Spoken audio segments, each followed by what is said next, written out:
नमस्कार साथियों, विद्या क्लासेज के इस ऑनलाइन प्लेटफॉर्म पे आप सभी का हार्दिक स्वागत है। साथियों, आज हम बात कर रहे हैं रीजनिंग स्पेशल सेशन की छठी क्लास के बारे में। साथियों, इस वीडियो को आप लास्ट तक देखना ताकि आपकी रीजनिंग का पूरा रिवीजन हो जाए। तो आज हम इस रीजनिंग स्पेशल सेशन की छठी क्लास की बात कर रहे हैं और साथियों बिना टाइम वेस्ट किए हम शुरुआत करते हैं आज के हमारे इस सेशन की और जानते हैं आज पहला क्वेश्चन कौन सा रहने वाला है।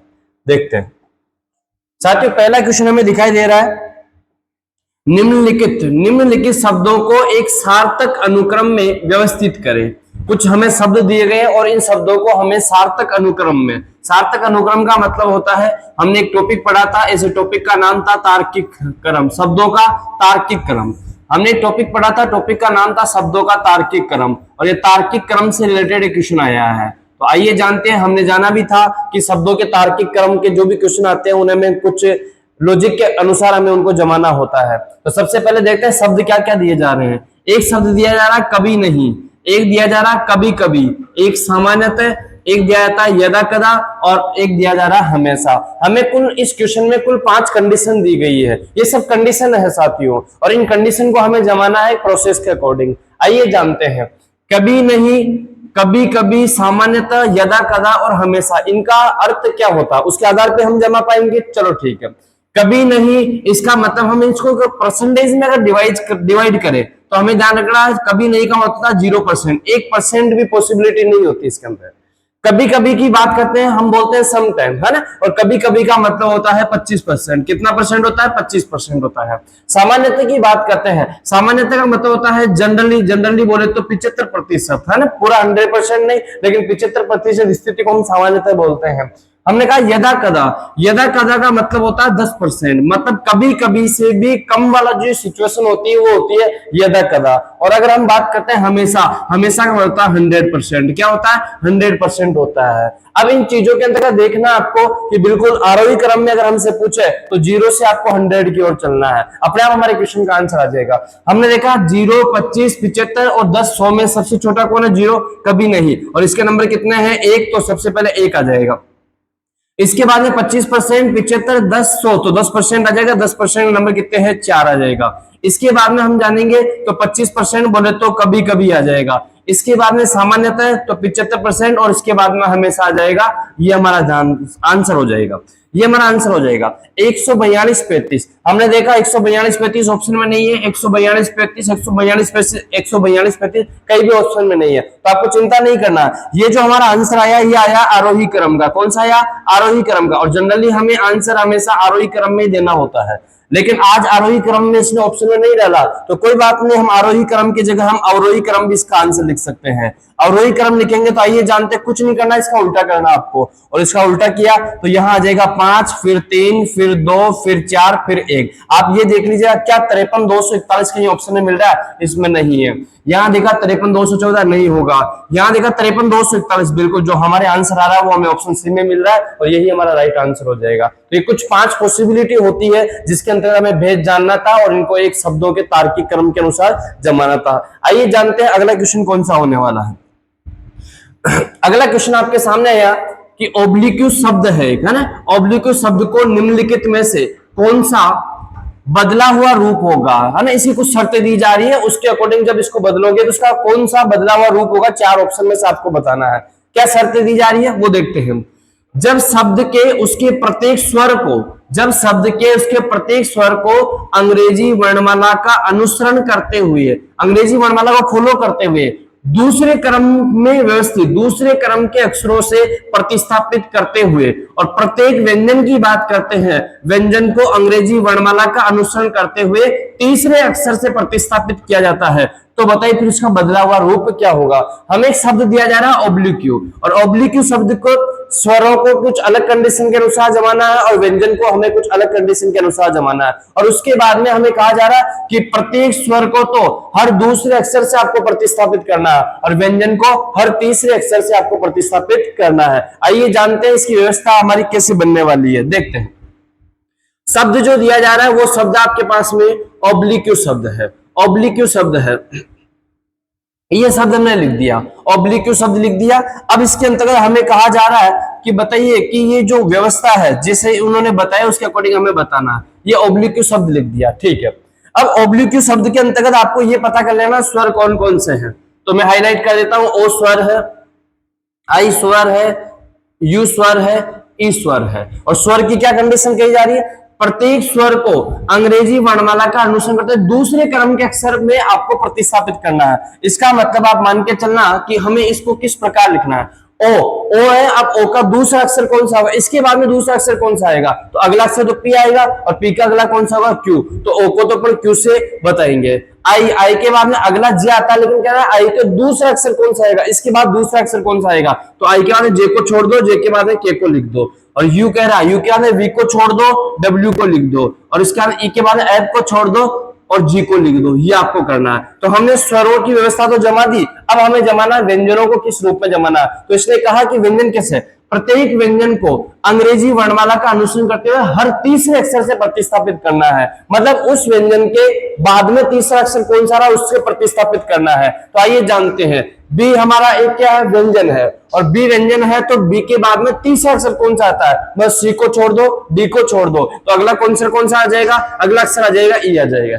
एल के बाद में एम को छोड़ दो, एम को छोड़ दो, अगला अक्षर कौन सा आ जाएगा, ओ आ जाएगा। इसके बाद में क्यू की बात करते हैं, क्यू के बाद आर को छोड़ दो, एस को छोड़ दो, अगला जो अक्षर आएगा वो कौन सा आएगा, टी आएगा। और हमारी एक व्यवस्था बन चुकी है। और व्यवस्था क्या बनी है, तो व्यवस्था आपके सामने है, क्यू ई ओ के टी डब्ल्यू जी। आइए जानते हैं कौन से ऑप्शन में मिल रहा है। क्यू से स्टार्ट हो रहा है, ऑप्शन ए आंसर होगा नहीं, आर वाला ऑप्शन होगा नहीं, और फिर आया हमारे पास क्यू ई ओ है, केटी भी है, और डब्ल्यू जी नहीं, इसमें एक्स जी आ गया, ये आंसर नहीं होगा। याद देखा, क्यू ई ओ है, केटी भी है, डब्ल्यू जी भी है, तो ये आंसर हमारा बिल्कुल राइट हो जाएगा, ऑप्शन डी हो जाएगा। तो एक हमें शब्द दिया गया और शब्द की कुछ शर्तें दी गई थी, उन शर्तों के अकॉर्डिंग उसे हमें जमाना था, और हमने जमा कर देखा तो हमारा आंसर आया कौन सा, डी। आइए जानते हैं अगला क्वेश्चन कौन सा होने वाला। अगला क्वेश्चन दिया जा रहा है हमें, अगला क्वेश्चन है ना, अगला क्वेश्चन है A Z B Y question mark, फिर A E V F U G T H S, है ना। अब आगे क्वेश्चन मार्क नहीं, क्वेश्चन मार्क बीच में लग गया। मतलब ये जो क्वेश्चन है ये सीरीज टेस्ट का है, ये श्रृंखला परीक्षण का क्वेश्चन है, और किस प्रकार की श्रृंखला चल रही है आइए जानते हैं। देखो यहां लिखा जा रहा है ए बी, यहां हमें पता नहीं, फिर लिखा जा रहा है ई एफ, फिर लिखा जा रहा है जी एच। इसका मतलब ये फिक्स बात है कि सारे अक्षरों को लिखा जा रहा है कैसे, ए बी। अब इसके बाद में सी डी को लिखा, और सी डी हमें दिखाई नहीं दे रहा है यहाँ पे, तो आगे ई एफ लिख दिया, ई एफ के बाद जी एच लिख दिया। तो एक बात तो निकल के आ गई कि जिस प्रकार आपने ए बी लिखा, तो जो सेकंड जो शब्द होगा उसके अंदर एक पहला अक्षर तो सी आ जाएगा, और तीसरा अक्षर कौन सा आ जाएगा, डी आ जाएगा। एक आंसर तो हमारा निकल के आ गया।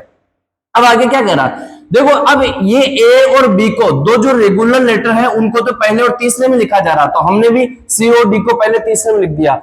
अब जो सेकंड लेटर है उसका ए से, पहले अक्षर से या पहले लेटर से क्या रिलेशन है, तो वो है, हम कहते हैं ए का अपोजिट क्या होता है जेड, और बी का अपोजिट क्या होता है वाई। आगे भी देखो, ई का अपोजिट होता है वी, एफ का अपोजिट होता है यू, जी का अपोजिट होता है टी, और एच का अपोजिट होता है एस। इसका मतलब जब आपने ये दो अक्षर लिख दिए तो अब आपको कुछ नहीं करना है, इन दोनों का अपोजिट भी लिख देना है। हमने देखा सी का उल्टा क्या होता है, एक्स होता है, और डी का उल्टा क्या होता है, डब्ल्यू होता है। सी एक्स डी डब्ल्यू हमें कहीं ऑप्शन में मिल रहा है क्या, सी एक्स डी डब्ल्यू बिल्कुल मिल रहा है, तो हमारा आंसर क्या हो जाएगा, ऑप्शन डी हो जाएगा। मतलब सी एक्स डी डब्ल्यू अगर यहां रहता तो यहाँ क्वेश्चन मार्क नहीं आता, और एक सीक्वेंस बन जाती A B C D E F G H, और सबके आपको अपोजिट लेटर लिखना था। तो ये ध्यान रखना, आपको इसका जो आंसर होगा वो क्या हो जाएगा, सी एक्स डी डब्ल्यू हो जाएगा। आइए जानते हैं अगला क्वेश्चन कौन सा होने वाला, नेक्स्ट क्वेश्चन देखते हैं। अगला क्वेश्चन क्या कहा जा रहा है, अगला क्वेश्चन कहा जा रहा है साधारण वर्ष के कौन से 3 महीने, साधारण वर्ष के कौन से 3 महीने हैं जिनके प्रथम दिन समान होते हैं, प्रथम दिन समान होते हैं। आपके पास 4 ऑप्शन दिए जा रहे हैं, जनवरी अप्रैल जुलाई, फरवरी मार्च नवंबर, जनवरी अक्टूबर नवंबर, फरवरी मई नवंबर। ये जो 3-3 महीनों के पेड़ आपको दिए जा रहे हैं, इनमें से एक पेड़ ऐसा है जहां आपको उसके प्रथम दिन की समानता रहेगी, प्रथम दिन समान रहेंगे उन 3 महीनों का, उस पेड़ का आपको चयन करना है। तो साथियों इस क्वेश्चन का आंसर हमें देना कैसे है, तो आप एक चीज हमेशा ध्यान रखना, एक चीज ध्यान रखना है, इसका एक कॉन्सेप्ट होता है, और क्या होता है वो देखते हैं हम, देखते हैं कॉन्सेप्ट क्या होगा ऐसे क्वेश्चन का आंसर देने के लिए। तो देखिएगा, जिन माह का कोड, जिन महीनों के, महीनों का लिख देते हैं अपन, है ना, जिन महीनों के कोड जिन महीनों के कोड समान होंगे, महीनों के कोड समान होंगे, समान होंगे, है ना, ये ध्यान रखना, उनके उनके प्रथम दिन भी समान होंगे, उनके प्रथम दिन भी समान होंगे। ये कॉन्सेप्ट आपको ध्यान रखना है। जिन महीनों के कोड समान है उन महीनों के प्रथम दिन भी क्या होंगे, समान होंगे। अब कोड कैसे समान है आइए जानते हैं। हमने एक दिन एक क्लास में हमने कोड याद किया था, माह का कोड, और माह का कोड कैसे याद किया था आइए जानते हैं। और अभी इसका आंसर निकलने वाला है ना, माह के कोड। हम सब जानते हैं अंग्रेजी कैलेंडर में माह कितने होते हैं, 12 होते हैं। पहला महीना कौन सा, जनवरी, फिर फरवरी, हमने याद किया मार्च, फिर अप्रैल, फिर मई, और आगे लिखा हमने जून।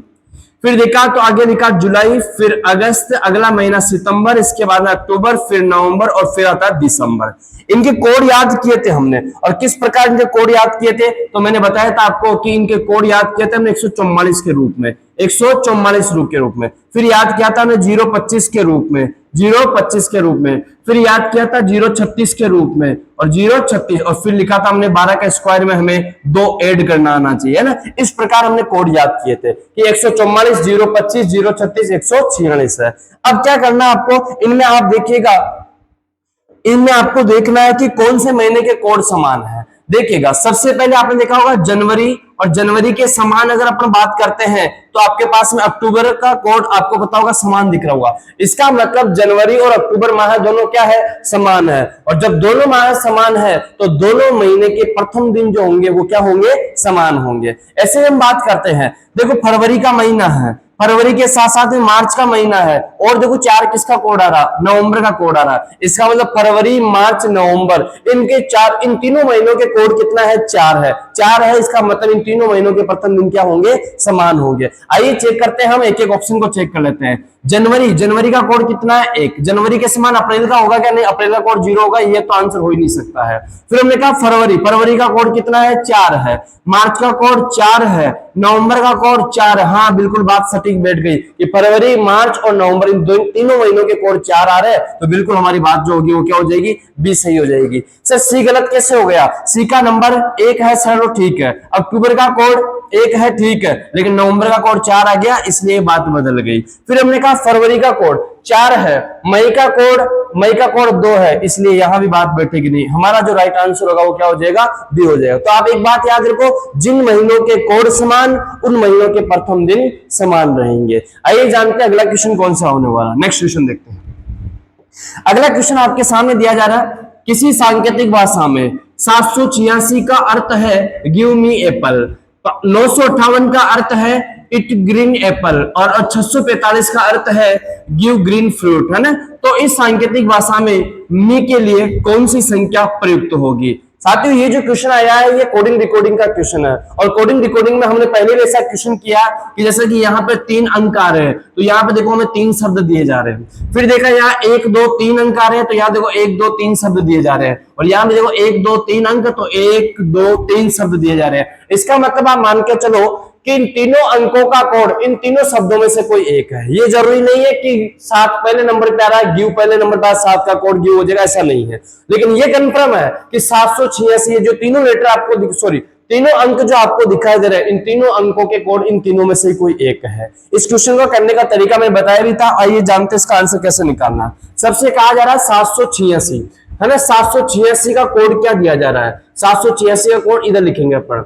दूसरा हमें 958 का कोड दिया जा रहा है, 958 का कोड लिख देंगे। और तीसरे नंबर पे हमें दिया जा रहा है 645 का कोड, और 645 का कोड भी हम इस तरीके लिख देंगे। आइए जानते हैं 786 का कोड यहाँ पे क्या दिया जा रहा है। 786 का कोड दिया जा रहा है आपसे गिव मी एप्पल, क्या दिया जा रहा है, गिव मी एप्पल दिया जा रहा है, गिव मी एप्पल दिया जा रहा है, ये आपको ध्यान रखना है। इसका 958 का कोड दिया जा रहा है इट ग्रीन एप्पल, है ना। यहां लिख देंगे अपन इट, और आगे लिख दिया ग्रीन, और फिर कहा जा रहा है एप्पल, ये ध्यान रखना, ठीक है, एप्पल लिख दिया। इसके बाद में आपसे कहा जा रहा है 645 को लिखा जाता है गिव ग्रीन फ्रूट, है ना। तो यहां लिख देंगे अपन गिव, है ना, और इधर लिख देंगे अपन ग्रीन फ्रूट, ये ध्यान रखना आपको, है ना।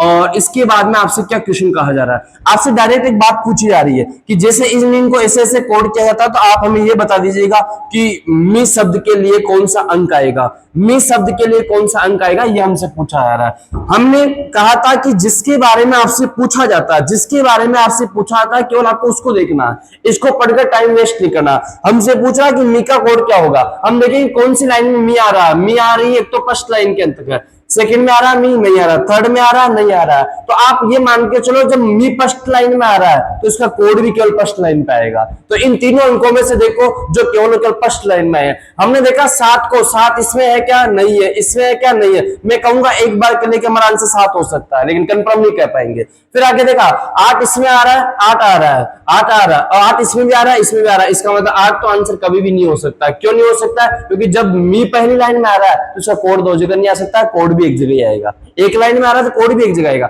और आगे देखा 6 को, 6 हो सकता है, 6 यहाँ पे आ रहा है, 6 यहाँ पे आ रहा है, तो ये भी नहीं हो सकता। अब कंफर्म हो गया, इस क्वेश्चन का जो आंसर होगा वो क्या हो जाएगा, 7 हो जाएगा, और ये हमारा राइट आंसर हो जाएगा कि मी शब्द के लिए हमने क्या कोड किया, 7 कोड किया। आइए जानते हैं अगला क्वेश्चन कौन सा रहने वाला, देखते हैं। नेक्स्ट क्वेश्चन आपको क्या कहा जा रहा है, एक घड़ी 12 बार बजने में 33 सेकंड का समय लेती है। एक घड़ी 12 बार बजने में 33 सेकंड का समय लेती है, तो बताइए कि 8 बार बजने में, है ना, 8 बार बजने में कितना समय लेगी। साथियों क्वेश्चन दिखने में बड़ा इजी लगता है, लेकिन जब इसका आंसर आता है तो आंसर हमें भिन्न में मिलता है, पॉइंट में मिलता है। इस क्वेश्चन का आंसर हमें कैसे निकालना वो चीज हम देखते हैं। देखो ये कह रहा है 12 बार बजने में 33 सेकंड का समय लेता है। आप एक चीज हमेशा ध्यान रखना, 12 बार बजने में जब 33 सेकंड का समय लेता है, तो आपको ये चीज ध्यान रखना कि जब घड़ी पहली बार बजती है, जब घड़ी पहली बार बजती है उस समय कोई निश्चित समय नहीं होता है। बोले तो हम ये कह सकते हैं कि पहली बार बजती है उस समय कोई समय नहीं लेती है। तो ओरिजिनल जो ये बजती है उसका अंतराल जो आता है वो 11 बार का आता है। आपने 12 बार कहा, लेकिन ओरिजिनल जो समय आएगा, ओरिजिनल जो बजेगी वो 11 बार ही बजेगी, है ना, 11 बार के अंतराल में बजेगी। तो हम कहेंगे कि ऐसे क्वेश्चन जब भी आ जाएंगे उसमें हमें एक कम करना, सीधी सी बात है ना। तो 12 बार बजने में 33 सेकंड का समय रहता है, तो ध्यान रखना वो बजी कितनी बार में थी, 11 बार में। और 11 बार बजने में जब समय लेती है 33 सेकंड का, कितने सेकंड का लेती है, 33 सेकंड का, तो हम यहाँ से एक बार बजने का समय निकल के आ जाएंगे। एक बार बजने में कितना समय लेती है, तो हम 33 सेकंड में भाग दे देंगे 11 का, और हमारा आंसर निकल के आ जाएगा 3 सेकंड। कितना निकल के आ जाएगा, 3 सेकंड निकल के आ जाएगा। चलो ठीक है। अब कह रहा तो बताइए 8 बार बजने में कितना समय लगेगी, लेकिन यहाँ भी वही बात है कि पहली बार जब बजेगी तब कोई समय लेने वाली नहीं है, इसलिए ओरिजिनल कितनी बार बजेगी, 7 बार बजेगी। अब हमें पता है एक बार बजने में 3 सेकंड का समय लेती है, तो 7 बार बजने में कितना समय लेगी, तो 7 या 21 सेकंड हमारा यही राइट आंसर होने वाला है। ये आपको ध्यान रखना, जो कि हमें ऑप्शन बी में दे रखे हैं, ये बिल्कुल हमारा राइट आंसर होने वाला है। आइए जानते हैं अगला क्वेश्चन कौन सा होगा, देखते हैं। नेक्स्ट क्वेश्चन देखिएगा, अगला क्वेश्चन क्या कहा जा रहा है, यदि a इंटू बी का अर्थ है a b के दक्षिण में है। a इंटू बी का अर्थ है मतलब जहां भी आपको किसी भी जगह किन्हीं भी दो अल्फाबेट के बीच में अगर आपको मल्टीप्लाई का साइन मिल जाता है तो आपको समझ लेना कि वहां पहला व्यक्ति जो है वो दूसरे व्यक्ति के दक्षिण में है। ठीक है। a प्लस बी का अर्थ है, यहाँ प्लस का अर्थ है कि a b के उत्तर में है। a प्लस, इसका मतलब दो अल्फाबेट के बीच में अगर कहीं भी प्लस आ जाए तो आपको समझ जाना कि पहला व्यक्ति जो पहला जो है वो दूसरे के उत्तर दिशा में होगा।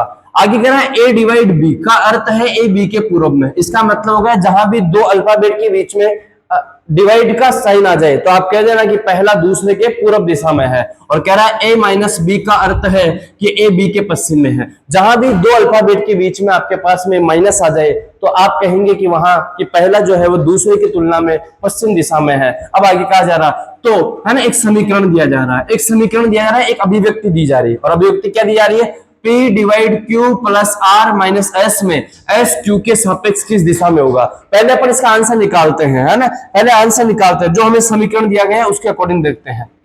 देखो पहले हमें एक लाइन दी जा रही है, और हमें एक लाइन क्या दी जा रही है, सबसे पहले लाइन दी जा रही है कि P डिवाइड Q। बताओ डिवाइड कहां पर, डिवाइड ये रहा, A डिवाइड B का अर्थ है A B के पूर्व में। ये सेम बात आप यहां लगा दो, इसको ऐसे बोल दो A B की जगह PQ लिख दो बस। P डिवाइड Q का अर्थ हो जाएगा P किसके पूर्व में है, Q के पूर्व में है। तो इसका जो हम डायग्राम बनाएंगे वैसे बनाएंगे, P जो है वो Q के पूर्व में है, Q को यहां बढ़ा देते हैं और Q के पूर्व में, इधर पूर्व हो जाएगा, कौन हो जाएगा, P हो जाएगा। ये हमने डायग्राम बना दिया, चलो ठीक है। P जो है वो Q के पूर्व में हो गया। आगे क्या कह रहा है, आगे कह रहा है Q प्लस R, प्लस देखो कहां पे है, प्लस ये रहा, और प्लस का अर्थ होता है कि पहला दूसरे की तुलना में उत्तर में होगा। इसका मतलब Q प्लस आर का मतलब Q R के उत्तर में है। अब R कहां पर है ये पता नहीं, लेकिन Q है। ये जो Q है ना R के उत्तर में है, तो फिक्स बात है उत्तर में ऑलरेडी हो जाएगा और R इसके नीचे आ जाएगा, ये आपको ध्यान रखना है। अब क्या कहा जा रहा है, R minus S, R minus S, minus का अर्थ देखो कहां पे है, माइनस का जो अर्थ होता है वो होता है ए बी के पश्चिम में है, तो हम कहेंगे R माइनस एस का अर्थ है R किसके पश्चिम में है, एस के पश्चिम में। अब R यहाँ पे है तो हमें एस को यहां बिठाना पड़ेगा ताकि R जो है एस के पश्चिम में हो जाए, ये आपको ध्यान रखना है। अब ये चार के बारे में बताया जा रहा था, चारों को अपन ने बिठा दिया दिशा वाइज। अब आपसे क्वेश्चन क्या पूछ रहा है, तो बताइए एस क्यू के सापेक्ष किस दिशा में है, एस जो है वो क्यू के सापेक्ष किस दिशा में है। यहां खड़े होकर अगर आप एस को देखते हो तो ये आपको कौन सी दिशा में दिखाई देगा, बताओ ये दिशा कौन सी है, दक्षिण, ये कौन सी है, पूर्व, और बीच की दिशा क्या कहलाती है, दक्षिण पूर्व हो जाएगी। तो हमारा जो राइट आंसर होगा वो क्या हो जाएगा, दक्षिण पूर्व हो जाएगा, ये आपको ध्यान रखना है। अगले क्वेश्चन की अगर हम बात करते हैं तो देखते हैं कौन सा आता है। नेक्स्ट क्वेश्चन क्या कहा जा रहा है, देखो सुरेश की बहन राम की पत्नी है, ठीक है, राम रानी का भाई है, ठीक है, राम के पिता मधुर है, शीतल राम की दादी है, रीमा शीतल की पुत्र वधू है, रोहित रानी के भाई का पुत्र है, रोहित सुरेश का क्या लगता है, ये आपको बताना है। ऑप्शन ए है साला, ऑप्शन बी पुत्र, ऑप्शन सी भाई, और ऑप्शन डी दिया जा रहा है भांजा। अब आप जानते होंगे ये ब्लड रिलेशन के क्वेश्चन है और एक साथ पढ़ने से क्वेश्चन हल होने वाला नहीं है, इसके लिए अपन एक फैमिली ट्री बनाएंगे और ट्री बनाने के बाद ही सारी स्थिति क्लियर होगी कि जो रोहित है वो सुरेश के क्या लगता है। और शुरुआत करते हैं अपन एक एक लाइन का डायग्राम बनाना है ना। इस क्वेश्चन को सोल्व कैसे करना है देखते हैं अपन। सबसे पहले ये कह रहा है सुरेश की बहन राम की पत्नी है, सुरेश की जो बहन है वो राम की पत्नी है, इसका मतलब आप यहाँ सुरेश को बना दीजिएगा, ठीक है, सुरेश की बहन, ये सुरेश की बहन बना दी, और सुरेश की जो बहन है वो राम की पत्नी है, ये राम को लिख दिया, और पत्नी है तो ये राम पति हो जाएगा, और इन दोनों को अपन राउंड में पैक कर देंगे, ठीक है, और सुरेश से आगे प्लस का साइन लगा देंगे, ठीक है। अब आगे क्या कह रहा है, राम रानी का भाई है, ये जो राम है रानी का भाई है, ये राम किसका भाई है, रानी का भाई है, तो अपन इधर लिख देंगे रानी लिख देंगे, क्या लिख देंगे, रानी लिख देंगे, ये रानी का भाई हो गया राम, ये आपको ध्यान रखना, तो ये भी दोनों भाई बहन, ये भी दोनों भाई बहन। अब आगे क्या कह रहा है, राम के पिता मधुर है, अब राम के जो पिता है वो मधुर है, राम के पिता मधुर है तो राम के पिता इसके ऊपर आ जाएंगे, और ये क्या नाम है, मधुर है, तो अपन लिख देंगे यहाँ पे राम के पिता का नाम मधुर लिख दिया, चलो ठीक है। अब क्या करा है, शीतल जो है राम की दादी है, शीतल राम की दादी है, और शीतल राम की दादी है, तो इसका मतलब हो गया कि शीतल राम की दादी तो उनके पिताजी की माँ है, और पिताजी की माता है तो ऊपर आ जाएगी कौन, शीतल आ जाएगी, ये शीतल को अपन ने ऊपर लिख दिया, चलो ठीक है, शीतल राम की दादी हो गई, ठीक है। रीमा शीतल की पुत्र वधू है, रीमा जो है शीतल की पुत्र वधू है। अब यहाँ शीतल की पुत्र वधू कहाँ आएगी, पुत्र है मधुर, और मधुर की वाइफ इधर आ जाएगी, है ना, कौन आ जाएगी, तो वो कह रहा है कि कौन है, रीमा है, यहाँ लिख दिया रीमा, और ये दोनों बताइए कौन हो जाएंगे, ये पति पत्नी हो जाएंगे, ये इनका डायग्राम बन गया। अब आगे क्या कह रहा है, रीमा शीतल की पुत्र वधू बना दिया, रोहित रानी के भाई का पुत्र है, रोहित जो है रानी के भाई का पुत्र है, अब रानी का भाई कौन है, राम है, और राम का पुत्र कौन है, रोहित है, तो यहां पर लिख देंगे रोहित, ये रोहित लिख दिया अपन ने, ठीक है। अब इसके बाद आपसे क्वेश्चन क्या पूछा रहा है, तो पूछा रहा है तो बताइए रोहित का सुरेश के क्या लगता है, मतलब ये सुरेश रोहित को क्या कहेगा, सीधी सी बात है ना, तो सुरेश रोहित को क्या कहेगा, सुरेश ये रहा और रोहित यहाँ पे, बताओ सुरेश इसको क्या कहेगा, बहन, और बहन का हस्बैंड बोले तो बहनोई, और बहनोई का लड़का हो चाहे बहन का लड़का हो, की बात है, क्या कहलाएगा, भांजा कहलाएगा, क्या कहलाएगा, भांजा कहलाएगा, और हमारा राइट आंसर जो होगा वो क्या हो जाएगा, डी हो जाएगा। अब क्वेश्चन में कितना ही उलझाए कुछ भी हो, बस डायग्राम बन गया तो अपने आप पूरी स्थिति क्लियर हो गई। आइए जानते हैं अगला क्वेश्चन कौन सा होने वाला, नेक्स्ट क्वेश्चन देखते हैं।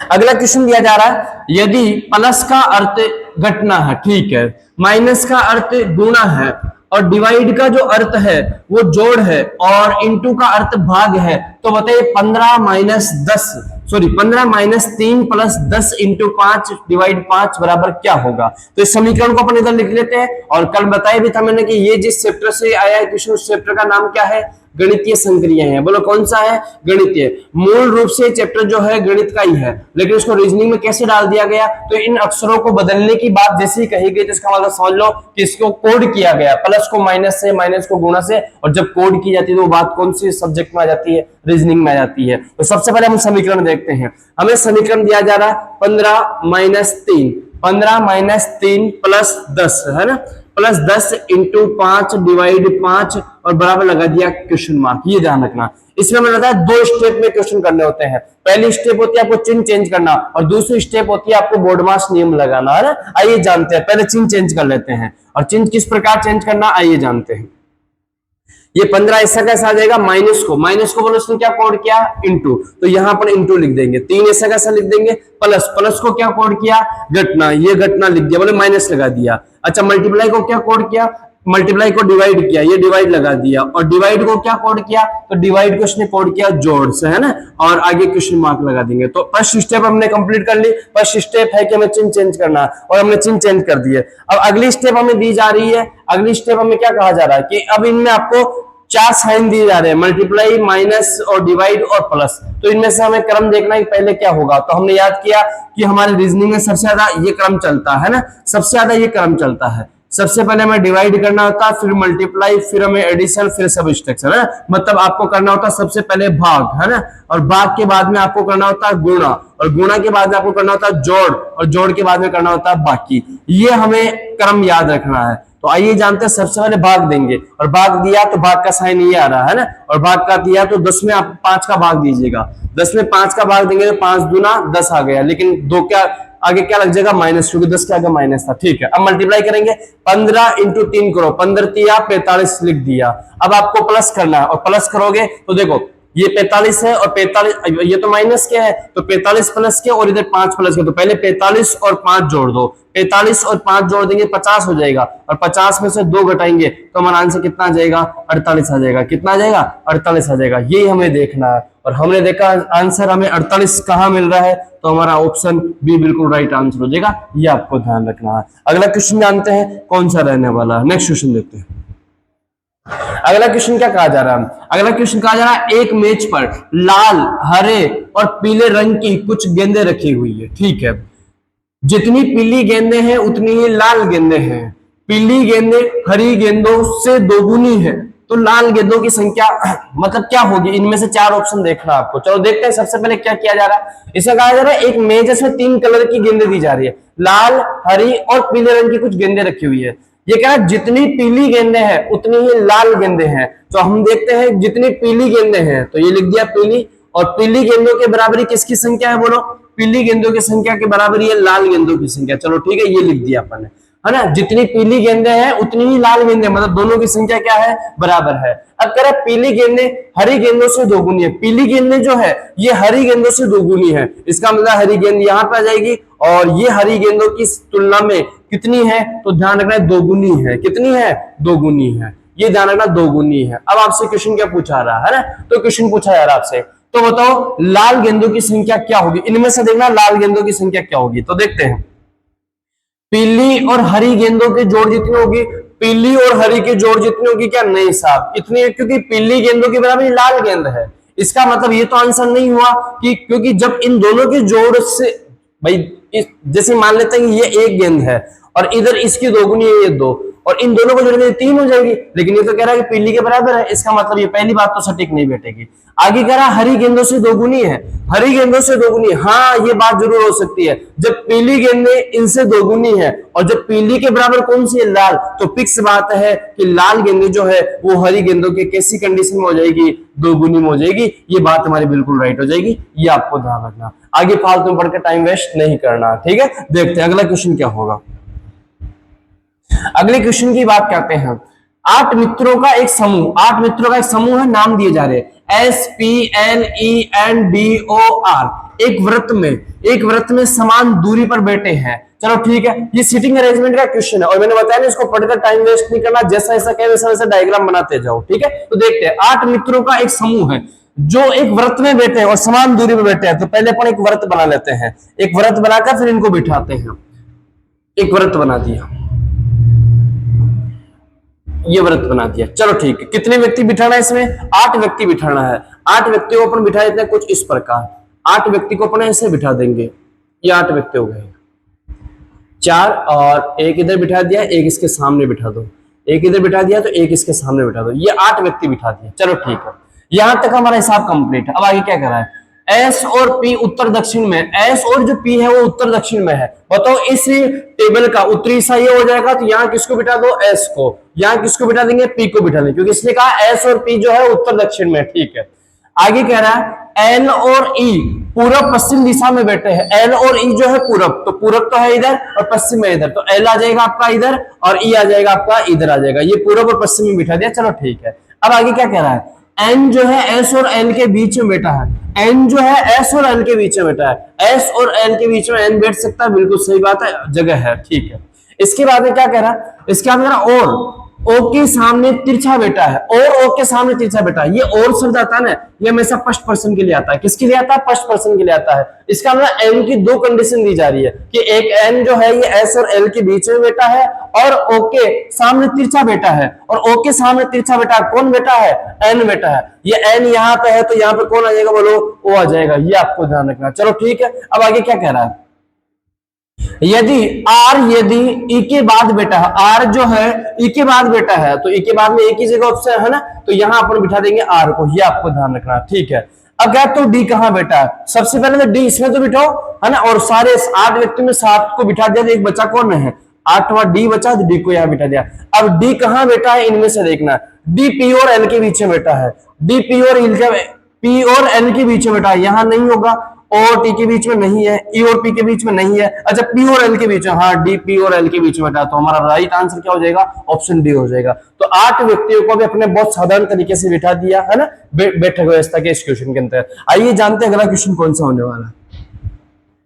अगला क्वेश्चन कहा जा रहा है, निम्नलिखित विकल्पों में से असंगत या फिर भिन्न का चयन कीजिए। इन 4 ऑप्शन में से आपको एक ऑप्शन ऐसा है जो बिल्कुल अलग है, डिफरेंट है ना, उसका आपको चयन करना है। अब 4 माह दिए जा रहे हैं, जनवरी, एक दे रहा अप्रैल, एक दे रहा जुलाई, एक दे रहा दिसंबर। अब इन माह के अंतर्गत डिफरेंट कैसे होगा, तो यहां आपको देखना होगा कि ये 4 महीने जो दिए गए हैं, चारों महीनों के आपको दिनों की संख्या मालूम होना चाहिए। और दिनों की संख्या की बात करते हैं, हमें पता है जनवरी में दिन कितने होते हैं, 31 होते हैं। ठीक है, अप्रैल में दिन कितने होते हैं, 30 दिन होते हैं। कितने होते हैं, 30 दिन होते हैं। फिर हमने कहा कि जुलाई में कितने दिन होते हैं, वही 31 दिन होते हैं। कितने होते हैं, 31 दिन होते हैं। और फिर कहा दिसंबर में कितने दिन होते हैं, 31 दिन होते हैं। ये आपको ध्यान रखना है। अब आप बता दीजिएगा, ये 31 दिन, ये 31 दिन, ये 31 दिन, कौन सा नहीं है, ऑप्शन बी नहीं है। तो हमारा जो आंसर हो जाएगा क्या हो जाएगा, बी आंसर हो जाएगा कि इन चारों में से सबसे डिफरेंट कोई है तो अप्रैल माह होगा। ये आपको ध्यान रखना। अगला क्वेश्चन जानते हैं। अगला क्वेश्चन दिया जा रहा है, 60 छात्रों की कक्षा में, 60 छात्रों की कक्षा में जहां लड़कियां लड़कों से दोगुनी है, कमल का पद ऊपर से कौन सा है, 17वां है। यदि पदों में कमल से आगे 9 लड़कियां हैं तो बताइए कितने लड़के कमल से पीछे हैं। तो आइए जानते हैं, टोटल जो छात्र है वो कितने हैं, मैं कहूंगा टोटल जो स्टूडेंट है वो कितने हैं क्लास में, तो वो है 60 स्टूडेंट है। कितने हैं, 60 है। लेकिन हमें ये पता है ये जो 60 स्टूडेंट है उनमें से कुछ स्टूडेंट बॉयज के रूप में है और कुछ स्टूडेंट गर्ल्स के रूप में है। तो यहाँ गर्ल्स भी है और यहाँ पे बॉयज भी है, ये आपको ध्यान रखना। ठीक है, गर्ल्स भी है, बॉयज भी है। अब आगे हमें क्या कहा जा रहा है, आगे कहा जा रहा है कि 60 छात्रों की कक्षा में लड़कियां जो है वो लड़कों से दोगुनी है। लड़कियां जो है लड़कों से दोगुनी है। इसका मतलब हम मानते हैं कि लड़के 1 है तो लड़कियां कितनी हो जाएगी, 2 हो जाएगी। मतलब 60 छात्रों का जो रेशो रहेगा वो इस प्रकार रहेगा गर्ल्स और बॉयज का, कि लड़के 1 है तो लड़कियां कितनी हो जाएगी, 2 हो जाएगी। अब आगे क्या कह रहा है, कमल का पद ऊपर से 17वां है। ये सब बाद में जानेंगे, पहले हमें ये देखना है कि गर्ल्स कितनी है, बॉयज कितने, इनकी संख्या निकालना जरूरी होगी इस क्वेश्चन के अंतर्गत। तो हम कैसे निकालेंगे, हमें पता है अनुपात है, अनुपात दे रखा है तो अनुपात के आधार पर अपन आंसर निकाल सकते हैं। अनुपातों की संख्या, गर्ल्स की संख्या निकालना है, अनुपातों की संख्या 2, ये कितने, इनका योग कितना है, तो ध्यान रखना 3 है। और इधर कितने स्टूडेंट बटने हैं, तो 60 स्टूडेंट में से इनकी संख्या निकल कर आनी है। तो आप 3 से काटेंगे तो 20 बार, और 20 इंटू 2 क्या, 40 आ जाएगा। मैं कहूंगा 40 लड़कियां आ गई तो मतलब लड़के कितने हो जाएंगे, 20 हो जाएंगे, है ना। ये आपको ध्यान। और आपने कहा ना 60 विद्यार्थियों कक्षा में लड़कियों की संख्या लड़कों से दोगुनी है, तो लड़के 20 है, लड़के 40 है, बिल्कुल सही बात है ना। ये ध्यान, तो दोगुनी भी हो गई। अब हमें टोटल स्टूडेंट पता है, लड़कियां पता है, लड़के पता है, तो अब हर क्वेश्चन का आंसर बहुत इजी वे में दे सकेंगे। ठीक है, आगे क्या कह रहा है, अब आगे कह रहा है कमल जो है वो ऊपर से 17वें नंबर पे है। यहां से देखते हैं अपन, इन 60 छात्रों के सम चलते हैं तो कमल मिलेगा आपको ऊपर से, कौन से नंबर पे मिलेगा, 17वें नंबर पे मिलेगा, ये ध्यान रखना। यदि पदों में कमल से आगे 9 लड़कियां हैं तो बताइए लड़के उसके पीछे कितने होंगे, ठीक है। तो देखिएगा आप मुझे बताइए कमल का स्थान कौन सा, 17वां है। अब 17वां है तो बताओ कमल से पहले कितने टोटल स्टूडेंट थे, 16 स्टूडेंट थे।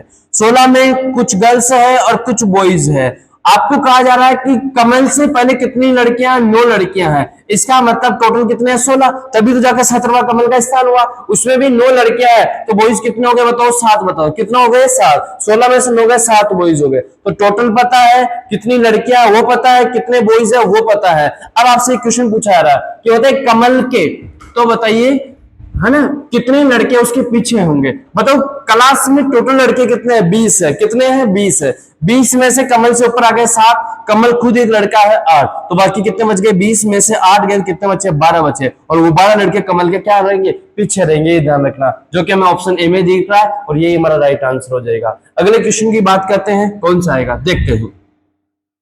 क्वेश्चन दिया जा रहा है हमें कथन के रूप में, है ना, कथन दिया जा रहा है। और कथन और एक धारणा, कथन पूर्व धारणा क्वेश्चन आया है, ठीक है।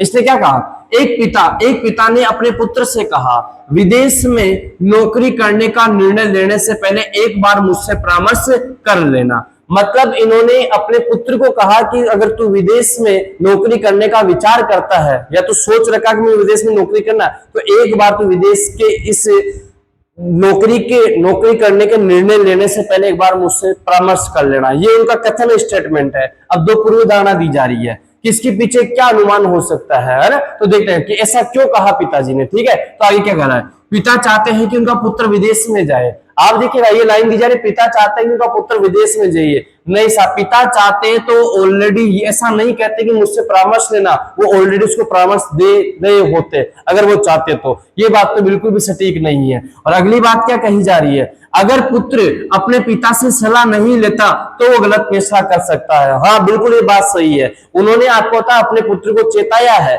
कि तू विदेश में नौकरी करने जाने का निर्णय लेने से पहले एक बार मुझसे परामर्श लेना। इसका मतलब उनको संदेह था इस बात का कि कहीं कुछ गलत फैसला नहीं हो जाए। तो ये बिल्कुल सही बात है कि ये धारणा जरूर हो सकती है ना, ये धारणा बिल्कुल सही हो सकती है। तो इस क्वेश्चन का जो आंसर होगा वो क्या होगा, केवल 2 निहित है। ये आपको ध्यान रखना, पहली धारणा बिल्कुल क्या है, गलत है। आगे हम बात करते हैं अगला क्वेश्चन कौन सा होगा। अगला क्वेश्चन कहा जा रहा, एक शतरंज के खेल में 6 खिलाड़ी है। एक शतरंज के खेल में 6 खिलाड़ियों ने भाग लिया। हर खिलाड़ी दूसरे खिलाड़ी से केवल एक मैच खेलता, हर खिलाड़ी दूसरे खिलाड़ी से केवल एक मैच खेलता। तो बताइए कि कुल कितने मैच खेले गए, कुल कितने मैच खेले गए। साथ ही इसी क्वेश्चन आते हैं ना, चलो मैच की बात हो, चाहे हाथ मिलाने की बात हो, चाहे पार्टी की बात हो, ऐसे जब क्वेश्चन आ जाते हैं तो ऐसे क्वेश्चन को करने के लिए बिना टाइम वेस्ट किए ट्रिक से क्वेश्चन किया करो आप, है ना। और कौन सी ट्रिक होगी यहाँ पे, तो आइए जानते हैं। ऐसे क्वेश्चन का आंसर निकालने के लिए मैं ट्रिक का इस्तेमाल करेंगे। और वो ट्रिक क्या, बेसिक से भी कर सकते हैं लेकिन ट्रिक ज्यादा बेटर रहेगी, है ना।